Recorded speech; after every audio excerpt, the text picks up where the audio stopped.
Will Smith has spent decades as one of the most recognizable and carefully managed public figures in the world. A global movie star, chart-topping musician, and a symbol of mainstream success across generations. That's exactly why this story landed so hard. Because according to newly filed court documents, Will Smith is now facing a lawsuit brought by a former tour violinist, alleging sexual harassment, wrongful termination, and retaliation. The claims come from someone who worked closely within his touring operation. Not a distant acquaintance, not a tabloid source, but a professional musician hired for his live performances. The contrast is striking. Publicly, Will Smith represents control, positivity, and reinvention. Privately, this lawsuit describes a very different experience, one that raises serious questions while stopping short of any proven conclusions. To be clear, these are allegations, not verdicts. No court has ruled on the claims. Will Smith has denied wrongdoing through legal representation, and that distinction matters. But what makes this case especially unsettling isn't just who was named in the lawsuit, it's how the situation allegedly unfolded, when it surfaced, and why it's now forcing a deeper look at power dynamics behind the scenes of a major celebrity tour. Because as you follow the timeline, the details don't arrive all at once. They emerge slowly, through a tour stop, a hotel incident, a sudden termination, and finally, a lawsuit that reframes everything that came before it. And the deeper you go, the more this stops looking like a single accusation and starts looking like a story about access, influence, and what happens when private complaints collide with public reputations. But the most surprising detail is yet to come. Brian King Joseph is not an anonymous figure pulled into the spotlight by circumstance. He is a classically trained violinist who built a public profile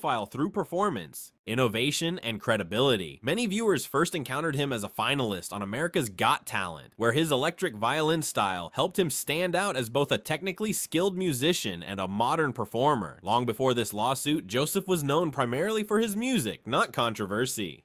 According to publicly available reporting, that reputation is part of how he came to be hired for Will Smith's Based on a True Story tour in 2025. The role placed him directly inside a high-profile touring operation, performing live shows, traveling with the team, and working within a tight professional environment where trust and boundaries are essential. By all outward appearances, this was a major career opportunity, one that aligned with Joseph's trajectory as a touring musician at a global level, but the lawsuit alleges that everything changed during a stop in Las Vegas. According to the complaint, Joseph claims that while staying at a hotel connected to the tour, he encountered what he describes as disturbing and unexpected signs inside his room. These included a handwritten note, personal items that were not his, and a message that he later characterized as suggestive. Reporting emphasizes that the descriptions remain non-graphic and factual, focusing on the presence of items rather than explicit content. What matters here is context. Joseph alleges that this discovery left him confused, unsettled, and concerned about his personal safety. He states that he did not interpret the situation as a misunderstanding, but as something serious enough to report through appropriate channels. It's important to underline this clearly. These are allegations laid out in a civil lawsuit. They have not been tested in court. No judge or jury has ruled on their accuracy. Will Smith has denied wrongdoing through legal representation. At this stage, the claims exist as one side of a legal dispute, not established fact. Still, this moment forms the foundation of everything that followed. According to the lawsuit, Joseph's reaction to what he allegedly found and how he chose to handle it set off a chain of events that ultimately led to his removal from the tour and the filing of this case. And that's where the story begins to move beyond a single incident into questions about response, accountability, and power. But the lawsuit goes even further. At the center of this case are three core allegations laid out in the civil complaint, each carrying serious legal weight, but each also requiring careful context. First is the allegation of sexual harassment. According to reporting that references the lawsuit, Brian King Joseph claims he was subjected to what the filing describes as predatory behavior and grooming during his time on tour. These terms are legal characterizations used within the complaint, not conclusions reached by a court. In civil filings, language is often broad and strategic, designed to frame a pattern rather than prove a single act. That distinction matters because at this stage, these descriptions reflect Joseph's claims, not established established findings. The second allegation is wrongful termination. Joseph alleges that after reporting the hotel room incident through what he believed were appropriate internal channels, his position on the tour was abruptly ended. According to the lawsuit, he contends that the termination was not related to performance, conduct, or logistical issues, but directly connected to his complaint. Reporting notes that the timing of his dismissal plays a central role in this claim. Third is retaliation. The lawsuit argues that Joseph's removal from the tour functioned as a response to his decision to speak up, rather than as an independent employment decision. In legal terms, retaliation claims hinge on causality, whether an adverse action followed protected activity. That is something courts examine carefully, often over long timelines and with extensive documentation. Beyond these three pillars, the complaint also outlines alleged consequences Joseph says he experienced as a result of these events. These include emotional distress, claims consistent with post-traumatic stress, and significant financial harm due to lost income and career disruption. Again, these are presented as allegations, not diagnoses or judicial determinations. This is where legal context becomes essential. Civil lawsuits are not verdicts. They are structured arguments written to survive procedural scrutiny and invite examination of evidence. Terms like harassment, retaliation, and damages carry specific meanings under the law, but they are not automatically validated simply by appearing in a filing. What the lawsuit ultimately asks the court to decide is not whether the claims are shocking, but whether they are provable, and the timing of this lawsuit raises its own questions. First is the allegation of sexual harassment. According to reporting that references the lawsuit, Brian King Joseph claims he was subjected to what the filing describes as predatory behavior and grooming during his time on tour. These terms are legal characterizations used within the complaint, not conclusions reached by a court. In civil filings, language is often broad and strategic, designed to frame a pattern rather than prove a single act. That distinction matters because at this stage, these descriptions reflect Joseph's claims, not established findings. The second allegation is wrongful termination. Joseph alleges that after reporting the hotel room incident through what he believed were appropriate internal channels, his position on the tour was abruptly ended. According to the lawsuit, he contends that the termination was not related to performance, conduct, or logistical issues, but directly connected to his complaint. Reporting notes that the timing of his dismissal plays a central role in this claim. Third is retaliation. The lawsuit argues that Joseph's removal from the tour functioned as a response to his decision to speak up, rather than as an independent employment decision. In legal terms, retaliation claims hinge on causality, whether an adverse action followed protected activity. That is something courts examine carefully, often over long timelines and with extensive documentation. Beyond these three pillars, the complaint also outlines alleged consequences Joseph says he experienced as a result of these events. These include emotional distress, claims consistent with post-traumatic stress, and significant financial harm due to lost income and career disruption. Again, these are presented as allegations, not diagnoses or judicial determinations. This is where legal context becomes essential. Civil lawsuits are not verdicts. They are structured arguments written to survive procedural scrutiny and invite examination of evidence. Terms like harassment, retaliation, and damages carry specific meanings under the law, but they are not automatically validated simply by appearing in a filing. What the lawsuit ultimately asks the court to decide is not whether the claims are shocking, but whether they are provable, and the timing of this lawsuit raises its own questions. For now, the case exists in a contested space, one side alleging harm and misconduct, the other rejecting the claims entirely. Both positions will eventually be tested through evidence, not headlines. But what many people are focusing on is not just the denial. According to the lawsuit and subsequent reporting, the moment that set everything in motion occurred during a tour stop in Las Vegas. As outlined in the court filing, Brian King Joseph alleges that upon returning to his hotel room, he encountered items and circumstances that immediately caused concern. The complaint describes the presence of unfamiliar personal objects, a handwritten note, and a message that Joseph later interpreted as suggestive. Importantly, reporting emphasizes that these descriptions remain non-graphic and factual, focusing on the situation rather than explicit content. What matters most here is not the physical details themselves, but the reaction Joseph says they triggered. According to the lawsuit, he felt unsettled and unsafe, describing a sense that boundaries had been crossed. These reactions, he claims, prompted him to report the situation, not publicly and not through media, but internally and through what he believed were appropriate channels at the hotel and within the tour's organizational structure. This distinction is critical. Reporting an incident to hotel security or internal email management is not the same as filing a lawsuit. At the time, Joseph was not seeking legal action. He was, according to his account, attempting to document an experience he found concerning and to protect himself while continuing to do his job.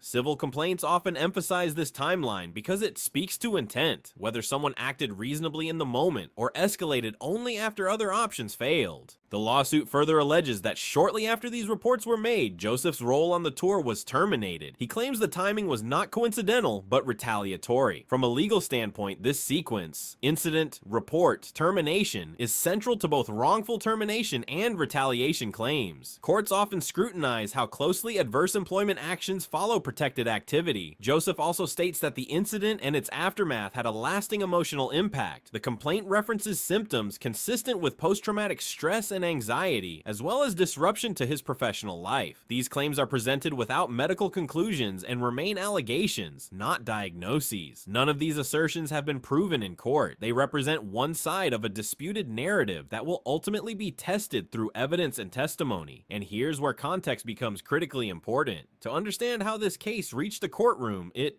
helps to step back and look at the sequence of events as it's been laid out across multiple reports and legal filings. When viewed as a timeline rather than isolated headlines, the progression becomes clearer and more complex. It begins with Brian King Joseph's engagement on Will Smith's Based on a True Story tour. At the time, Smith was actively re-establishing himself in music and live performance, marking 2025 as a highly visible year in his career. The tour itself was positioned as a comeback moment, blending nostalgia with reinvention, and Joseph's role as a featured violinist placed him directly within that professional ecosystem. According to the lawsuit, the next key moment occurred during a Las Vegas tour stop. This is where Joseph alleges he encountered the hotel room incident that left him feeling unsettled and concerned. What followed, by his account, was not an immediate legal escalation, but an internal response. He states that he reported the situation through appropriate channels, first at the hotel and then within the tour's organizational structure, believing the issue could be addressed without further consequence.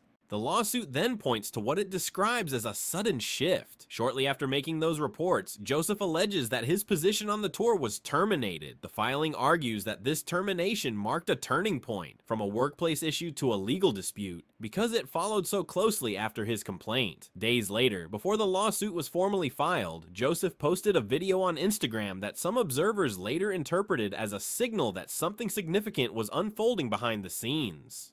At the time, the post did not name individuals or make explicit accusations, but in hindsight, it has been viewed as part of the broader timeline. The final step came with the filing of the civil lawsuit, which brought all of these events into the public record for the first time. That filing transformed what had been private allegations into a legal case subject to public scrutiny. Throughout this timeline, Will Smith's public career continued uninterrupted. Appearances, projects, and promotional activity moved forward, underscoring the contrast between a high-profile public narrative and a dispute developing quietly in the background. When laid out this way, the case appears less like a single incident and more like a sequence, each step building on the last. But critics say something is missing from this timeline. Once the lawsuit entered the public record, the reaction was immediate and fragmented. Different outlets framed the story in very different ways. Some headlines focused on the shock value of Will Smith's name appearing in a lawsuit involving sexual harassment allegations. Others took a more restrained approach, carefully breaking down the legal language and emphasizing that the case was still in its earliest stages. This split in coverage mirrors a familiar pattern in high-profile cases. On social media, reactions tended to be faster and more emotional. Some users expressed disbelief, pointing to Smith's long-standing public image as incompatible with the allegations. Others urged caution, reminding audiences that a lawsuit is not a verdict and that due process exists for a reason. In between, speculation spread rapidly, often outpacing verified information. Major publications like Rolling Stone highlighted the importance of language. Terms such as predatory behavior and grooming appeared frequently in discussions, but responsible reporting consistently framed them within context. Articles emphasized phrases like, according to the law, lawsuit allegedly, and as claimed in court filings. These qualifiers are not technicalities, they are safeguards. They draw a clear line between what is being alleged and what has been proven. This distinction is often lost online. In viral discourse, complex legal terms can be flattened into moral conclusions, even when the legal process has barely begun. What starts as a claim can quickly be treated as confirmation, especially when the person involved is already widely known. Legal experts and media analysts repeatedly stress the same point. Civil litigation unfolds over months or years, not social media cycles. Evidence must be tested, timelines verified, and credibility assessed under oath, not inferred from headlines or trending clips. This is where tension emerges. Public perception thrives on immediacy. Legal reality moves slowly and deliberately. The more famous the figure, the wider that gap can become. And as this case continues to develop, that gap may become one of its most consequential elements, not just for those directly involved, but for how the story itself is understood. Because here's where public perception and legal reality often diverge. With the lawsuit now formally filed, the case enters a phase that is often misunderstood by the public, but critical to how outcomes are determined. Civil litigation does not move quickly, and it does not follow the dramatic arcs people expect from headlines or social media commentary. Instead, it unfolds through a structured legal process designed to separate allegation from evidence. The first step is the formal response. Will Smith's legal team will have an opportunity to answer the